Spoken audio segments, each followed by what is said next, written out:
Pemanasan global atau sering juga disebut dengan global warming adalah suatu bentuk ketidakseimbangan ekosistem di bumi akibat terjadinya proses peningkatan suhu rata-rata atmosfer, laut, dan daratan bumi. Global warming merupakan suatu proses yang ditandai dengan naiknya suatu atmosfer, laut, dan daratan. Dalam 100 tahun terakhir, suhu rata-rata global pada permukaan bumi naik sebesar 0,74 Celcius. Pemanasan global ini terjadi karena gaya hidup manusia, para konsumsi, dan teknologi yang ada pada negara maju. Sekarang kita masuk pada penyebab pemanasan global. Apa sih sebenarnya yang menyebabkan bumi semakin memanas? Nah, penyebab pemanasan global yang ada di bumi ini, yang pertama adalah efek rumah kaca. Karbon dioksida atau CO2 yang dihasilkan oleh kegiatan di bumi ini seperti pernapasan dan hasil pembakaran bahan bakar itu menyelubungi bumi karena kadarnya sudah berlebihan. Maka CO2 ini seolah-olah seperti kaca yang membentuk permukaan bumi. Jika tidak ada efek rumah kaca, maka suhu di bumi akan mencapai sebesar min 18 derajat Celcius, sehingga es akan menutupi seluruh permukaan bumi. Dapat diketahui bahwa sebenarnya efek rumah kaca adalah hal yang positif, namun yang jadi masalahnya adalah efek rumah kaca ini akan menjadi sangat memburuk jika gas rumah kaca yang di atmosfer itu terlalu banyak. Contoh gas-gas yang tergolong gas rumah kaca adalah karbon dioksida atau CO2, metana atau CH4, nitrogen oksida atau NO, dan sebagainya. Yang kedua adalah aktivitas manusia. Nah, beberapa aktivitas manusia yang menjadi penyebab pemanasan global diantaranya yaitu 1. Pembusukan sampah organik. Teman-teman, sampah organik yang pada umumnya berasal dari daun, sayur-sayuran, buah-buahan, serta sisa-sisa makanan itu akan terurai baik secara aerob maupun anaerob oleh mikroorganisme. Proses penguraian tersebut akan menghasilkan gas rumah kaca. Selanjutnya yaitu aktivitas penggunaan alat-alat transportasi. Alat-alat transportasi yang digunakan oleh manusia itu menghasilkan beberapa gas yang cukup berbahaya, seperti karbon monoksida, CO, kemudian nitrogen oksida, NO, dan SO. Gas-gas yang dihasilkan oleh alat transportasi ini akan bereaksi dengan oksigen di atmosfer membentuk gas rumah kaca. Penyebab pemanasan global yang ketiga adalah penebangan dan pembakaran hutan. Aktivitas penebangan dan pembakaran hutan secara liar dan tak terkendali juga menjadi penyebab terbesar terjadinya pemanasan global. Seperti yang kita ketahui, pohon-pohon di hutan dibutuhkan untuk menyumbangkan oksigen baik makhluk hidup di bumi. Penebangan dan pembakaran pohon-pohon tersebut selain menyebabkan polusi udara, juga mengakibatkan hilangnya sebagian paru-paru dunia untuk mendaur ulang karbon dioksida. Sekarang kita masuk pada dampak pemanasan global. Dampak pemanasan global secara umum adalah terjadinya peningkatan suhu rata-rata di bumi. Namun ada banyak sekali dampak yang terjadi akibat pemanasan global tersebut, baik itu iklim dan cuaca, peningkatan air laut, dan sebagainya. Berikut beberapa dampak dari pemanasan global. Yang pertama, perubahan iklim dan cuaca. Pemanasan global mengakibatkan terjadinya perubahan iklim dan cuaca di berbagai penjuru dunia. Hal ini dikarenakan kondisi atmosfer yang berubah di berbagai lokasi akibat dari pemanasan global tersebut. Perubahan iklim membuat terjadi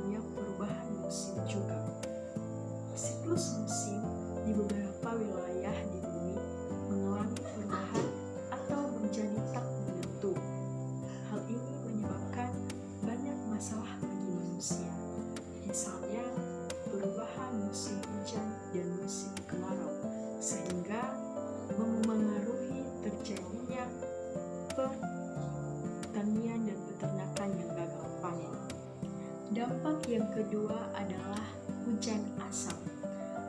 Asap merupakan pembakaran hasil batu bara dan minyak akan menghasilkan emisi SO dan nitrogen oksida. Ketika kedua gas tersebut bereaksi di udara, maka akan menghasilkan asam nitrat dan asam sulfat. Inilah yang mengakibatkan terjadinya hujan asap, yang dapat mengakibatkan kerusakan pada benda-benda logam, merusak tanaman dan mengakibatkan kesulitan bernafas pada manusia dan hewan. Dampak selanjutnya dari pemanasan global yaitu mencairnya es kutub utara dan selatan. Sebagian besar area kutub utara dan selatan tertutup oleh es yang dapat memantulkan cahaya matahari. Pemanasan global akan membuat es di kutub utara dan selatan mencair.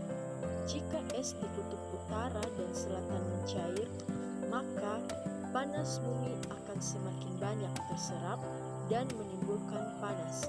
Selain itu, percepatan mencairnya es akan membuat berbagai binatang di kutub utara dan selatan kehilangan habitatnya. Dampak keempat yaitu naiknya permukaan laut. Es yang mencair dari kutub utara dan selatan akan mengalir menuju laut.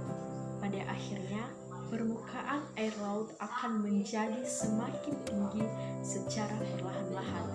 Menurut beberapa ilmuwan, sepanjang abad 20, permukaan air laut telah naik hingga 25 cm dan diperkirakan akan terus naik hingga mencapai 88 cm. Yang terakhir atau dampak kelima yaitu menipisnya lapisan ozon.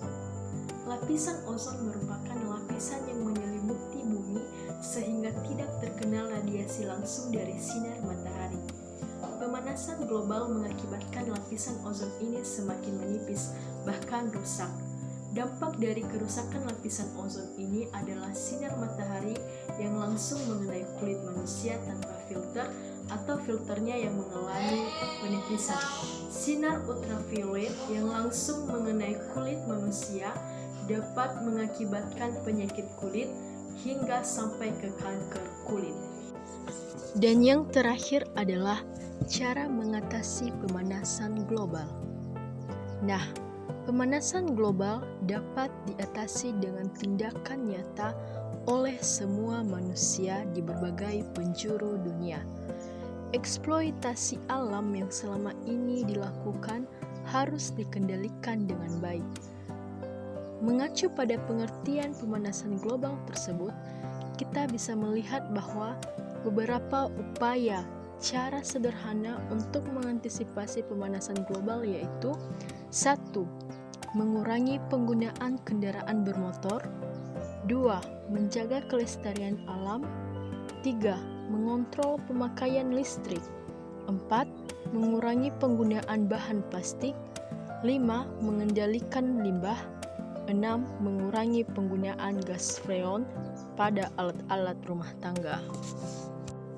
Contoh soal, pada lapisan troposfer, ozon bersifat meracuni, tetapi pada lapisan stratosfer bermanfaat bagi kehidupan di bumi karena bagian A menaikkan suhu global bumi, B menurunkan suhu global bumi, C berfungsi sebagai gas rumah kaca, D dapat mencegah terjadinya rumah kaca, E dapat menahan radiasi ultraviolet dari sinar matahari. Yang perlu kita ketahui, ozon itu ketika berada di stratosfer berfungsi untuk melindungi bumi dengan menyerap 90% radiasi ultraviolet yang dipancarkan matahari. Jadi, jawaban yang tepat adalah bagian E, yaitu dapat menahan radiasi ultraviolet dari sinar matahari.